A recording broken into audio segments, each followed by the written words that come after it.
Yun mga kabunso, isang mapagpalang araw sa inyong lahat. At ngayong araw ay kung mapapansin nyo, hindi si Kuya Janjan ang may ano ngayon sasalita. Kasi inutusan ako ngayon para pumunta dito sa pinapagawa niyang bahay dito sa may San Lorenzo, kala Kuya July. At sa kadahilanan na yung ngipin ni Kuya Janjan ay namamaga, grabe daw ang sakit. Pagpunta ko nga dun, wala pa daw siyang tulog. Kaya nakiusap sa akin na kung maaari daw ay puntahan ko muna dito sila Nanay Ibang saka sila Tata Freddy. Kasi anong oras na, wala pang pambiling ulam ata. Sakto mamaya pa naman din yung pagpunta ko ng school. Sinaglitan ko lang dito. So yun mga bunso, mga problema nga si Kuya Janjan kasi sabi sa akin, saglitan ko nga daw dito kasi kakasanla lang ata nung alahas nung ate niya kasi medyo alanganin na ata sa budget. Kaya tinanghali na rin ako, mag-aalas 10 na siguro, mag-aalas 11 lang, alas 10. Kaya puntahan natin sila na ibang, tingnan natin kung anong ginagawa, saka maibigay natin yung pera para sakali pabili na siguro ng ulam. Pero sa tingin ko meron atang niluluto. Kantahan natin. Ayan sila. Si Kuya Andy. Ano Ibang? Ang ating palang baga. Nagluluto ka na. May nagdala ng kasili. Ay masarap daw sabi ng panday. Yung isdang 300 daw ang kilo. 300 ang kilo. Inutang muna namin at naubusan kami ng budget. Wala na pong budget. Di po nakapunta si Kuya Janjan at maga-maga ang ngipin, wala pa daw tulog. Ay. Bunutin nyo ng plies. Sabi ko nga po ay magpabunot na. Di pa yung mabubunot. Wala. Nakakaisip naman daw magpabunot pag nasakit na, di naman pwede. Sarap po nung ulam mo mga kabunso. Anong isa ito na ibang yung mahaba po ito? Sarap po ginatan sa Wala nga kaming ulo na kaya pagata. Uling-uling ang nagla po yung tapredi pala. Tapredi na po ginagawa? Division na po yun ng kwarto? Ano ba yung Kuya Juliet nagpapausap? Ay, Kuya Juliet na pati. At pala si tatay. Tatay, kumusta po? Ayan, kakatuwa na ito. Kala ko po ay Purman. Walang gabi-gabi ako ganyan Saka po tayo galing? sa baba. Sa baba po. Tapos ang bahay ni tatay pala. Lapit na. Lapit na po. Kastud. Sobra. Sobra. Mali yata ang sukat ni tatay.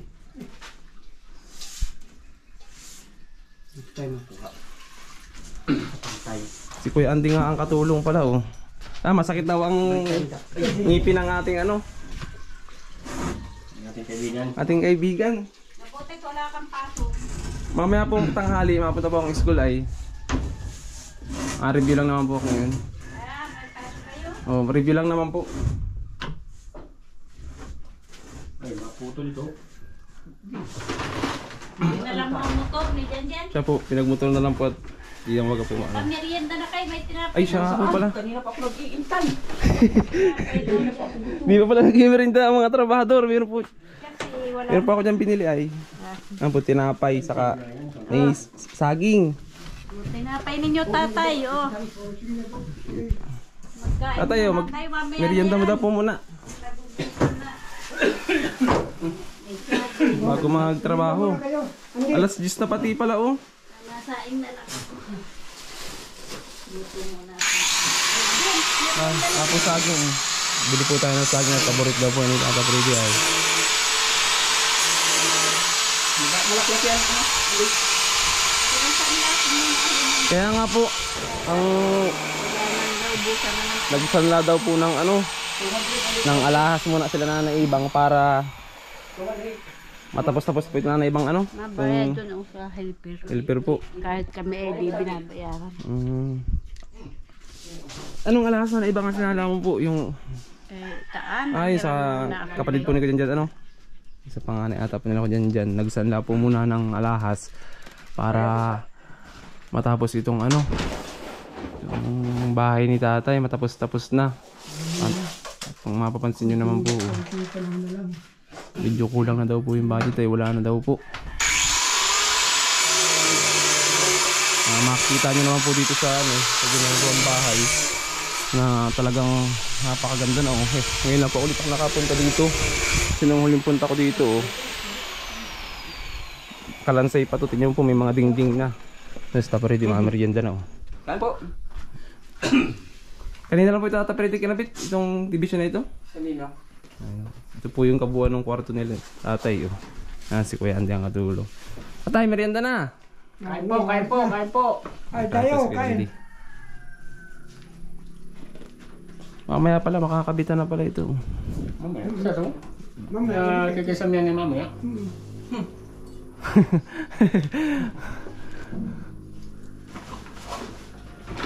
Mamaya, sapato ka matulog. Dito ka na tatay matulog. Tay, Bakit ka naman? Uwit, wala munang budget. wala na daw pong budget kaya mauwi muna sila na naiba ngayon. Kawit muna ng nyug. Mga pabundok pa nga daw po pa daw. Para muna tayo ubun. Wala nang kapamunakan. Na isanla lang dapat isanla. Wala nang budget tatay ay. Matapos ang bahay ni tatay. Matatapos yan sa balang araw. At ko naman din na, Maghahanap daw po muna ng budget. ayun, tama yun. May nagpadala na naman, ay di dire-dire. Dire-diretso po pag may nagbigay ng blessing, edi tuloy ang project sa pabahay ni tatay. Laki-laki din ang kwarto ni tatay, At laki, Ako yan. doon lang ang ano sa may tabing yun, yung higaan. Tapos dito, pwede pa dito higaan. Hanggang dito lang ang katrin. Ang ganda kati. Dalawahan lang. Mama, Dito sa buwang ito, pwede pa higaan. lapad-lapad. Hmm. May ano, way 110. Sandaan. 100. Ay. Kasi mag-irin na dyan. Sandaan ng katre. Di yung kaso dyan, apat ang anak mo. Hindi yung kasal doon. Dito sila sa salas at Apat. Si tatay ang sa loob. Aircon pata si tatay. Hindi na. Kahit hindi na mag-iwan na sa akin. Ganito na nga yung iba nga dyan nagtitira na sa anong kuwan. Ayun. Basta ayos lang ang bahay. Matirahan lang. Okay na yung sa akin. Maganda na nga Maraming- tatay ano. Maraming pasasalamat ko nga at maraming nagtulong. Di ka tatay ngayon po nagpabuntok. Hindi. Mainit po pati. Layo po ang init. Sabi nga, kaninang maga ako, naagap ako. Nag-ahong natulakad lang ako, nag-sinsayos daan. Ah, naglakad ka lang po papunta dito? Dito ko dito, nakabiga-biga naman ako. Kaya lang, grabe ang init, hindi ko lang kaya. Di po talaga, baka tatay hingaling ka. Nakakaatakihin ako. Ano po, mag-alas 10:15 na. Sayang pa lang sila nanaibang. Gawa ng kakarating lang natin ay gutom na nga daw po yung mga trabahador natin. Gawa ng wala pang ano. Wala pa yung meriendala na ating pa lang tayo. Kaya ngayon pa lang nakaka-merienda. Busog na. Pagdating ng tanghalian.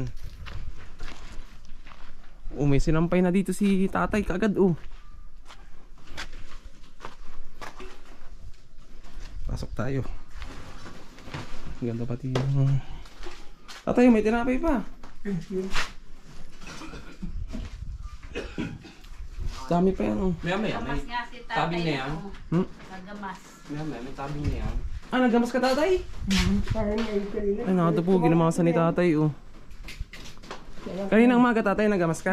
Kaninang maga. Mamayang pag-stress, magamas dito, wala mo na ano. Paano tatay, hingaling ka? Hindi, landahan lang. Nandahan lang po, ano? Kahit unti-unti. Tatamnan mo po ng ano? Tatanong ko ng kanggus. Hindi nga sa baba, may tinanong. Ay po, mga ginamasan ni tatay. Nagkabing dyan sa baba. Taliman ko dyan. Para man. May mga sito nga ako parang ano doon sa bahay. Yung similya. Ayaw, ganda po dyan sa batuhan. Yun po, nakahingi ako ng similya ng sitaw at tatanim ko dyan. Tatanim mo po. Mataniman niya ng sitaw. Galing sa DE. Sabi sa barangay po. Yung mga agriculture po. Kung ba lang, tuyo na yan. Kaya sabi Ay ko, po, wala na po. Maitim na baga ang ano. ayusin ko ito, tataniman ko talagang maganda. Dito sa tatay, tatanong dito ay kanggos. Ilang buwan nga tatay bago naglaman alaman ng kanggos? Ayaw. Mga ilang, Hindi nga akong kuhan isang kanggusan dito. mga ilang buwan yun tay? Ay pa yun, 7 buwan. 7 buwan po yun. Uy, mabuhay ito tatay. Sige po. Si Kuya Julay po nasaan? Ay ano nga naggaling dito kanina kung nagtatanong kung may buwangin at ay akitan na daw niya. Ah, makakot po sana, matulong. Sana ay nagbalik at Init tatay, mainit. Ah, nagdala ka po ng ano. pantanim, isa-isang anak ko ako ito. Kanggus. Maganda naman kaya yung tatay. Tatanim ako ito bukas itong kanggos oh. Tatanim ko ay mamaya po. pag Lilom. Saktong-sakto po. Si tatay daw nag-ahon kanina ditong magang-maga. Kasi wala daw pong masakyan. Naggamas pala. Naggamas dito kayo ng maga. Kasi ngayon po grabe ng init. Grabe talaga init, hindi kakayahan niya. Tapos mamaya pong hapon, magamas ka ulit po. Utay-utay lang. Mamaya nga pong kagamas sa kulit para Kanggos lang tatay ang itatanim mo dyan. kanggos. Saan yung tatay sabi mo sitaw? Saan ka matanim? Ay, dito lang sa mga panabi. Pwede naman yung tatay ano? Kasi wala pa naman nakatayo ano? Kanggos sa sitaw, pwede yun. Pwede po yun. Oo. Kukuha ko ng mga pakamangan ng sitaw.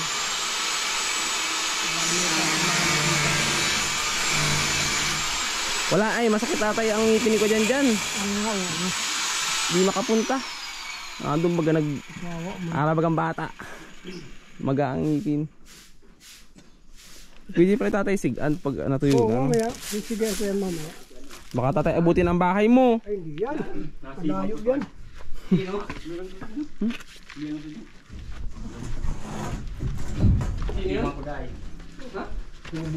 Sipag-sipag naman ni tatay. Kaya dala Ay, kaya. Andi Hindi nalawayan mo po. Masuka daw eh. Nasuka.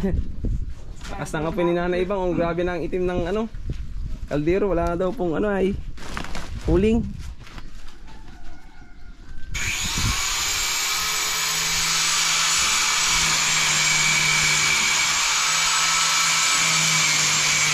Natabasan yung dapat reading sa division ng kwarto. Silusado pang mataas.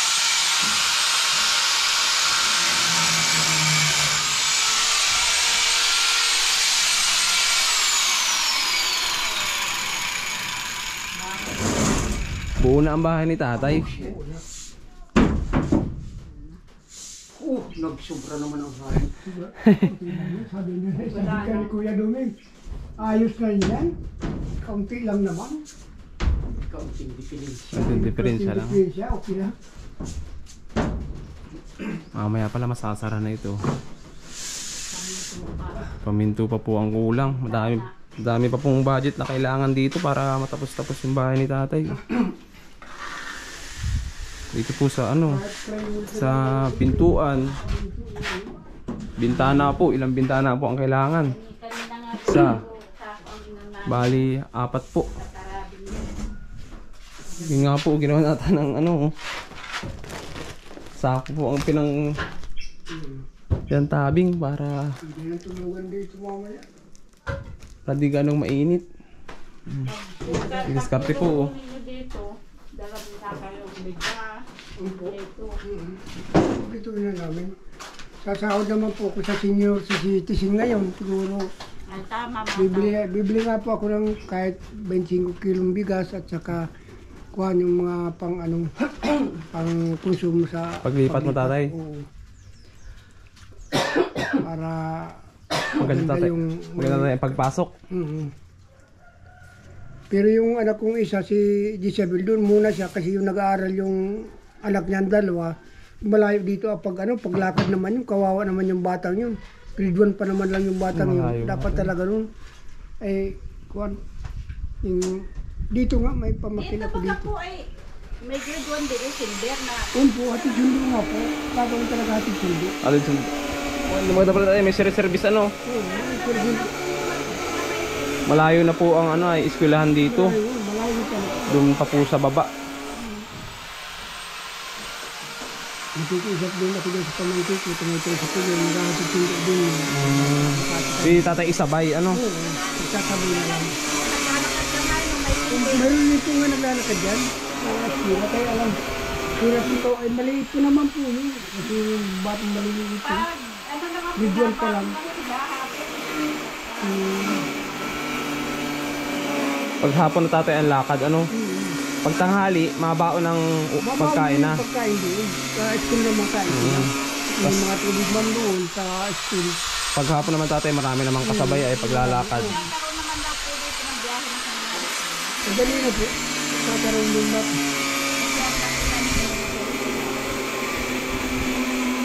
Hindi po, ang totoo lang natin nanalo yung Kubra na nagmingil dito. Si Alan Kubra. Kung nanalo. Mausok tatay. Usok tatay sa kabila. Pero kung nanalo talaga yun, si Alan Kubra, ang pangarap yung bibigan ng eskwela sa mga eskwela dito, si Firmin, hanggang dito. Mga service tatay, libreng service. Service sa school bus nga. Magkaka-school bus po sana. Oo, sana kung yun ang nanalo. Ang sabi niya sa amin ay magagawa daw siya ng school bus si February. Lalo na po itong kapitan niya ngayon. Ay, ito, dapat nga malagyan talaga yung school bus. Ay, kawawa naman yung mga eskwela, dapat lang na. Ganong kabuuan ng bahay ng tatay. Kitang-kita na mga kabunso. Maraming salamat po sa mga tumulong at nagbigay ng blessings para paggawa ng bahay si tatay. Ganda po ng pwesto ni tatay pati dito para siyang nasa gitna. Kumbaga, kasi dito po sa part na to, ito yung kababaan. Tapos parang ito na yung sa tingin ko, nasa gitna na parte. Pangarap niya ni malawan daw po yan ang mayor. So yun na muna po yung update natin dito sa bahay nila tatay. Ito pong kwarto. Sasarahan na po yan. Tingnan po natin dito sa likod. Yan. Yan dito po. Ito po yung masasarahan na. Yan. Tingnan po natin dito sa kataasan kung anong itsura. Ayan po. Yan, ganda po dito. Kasi napakalinis pong tingnan, oh. So yun mga kabunso, ngayong araw ay siguro yun yung update ko lang muna dito sa bahay ni Kaka July sa kanila tatay. At sana po sa mga nais tumulong pa na magpaabot ng tulong kay tatay para may pangdagdag na pambili ng materyales dito sa kanyang bahay ay maaari po kayong pumunta kay Kuya Janjan. Siguro nang pumapanood din sa ibang ibang video na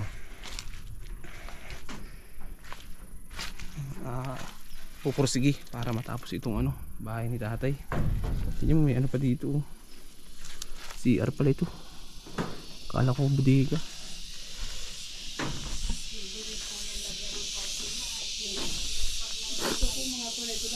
Grabe pang init, kaya ako makapagsalita. Ang hirap.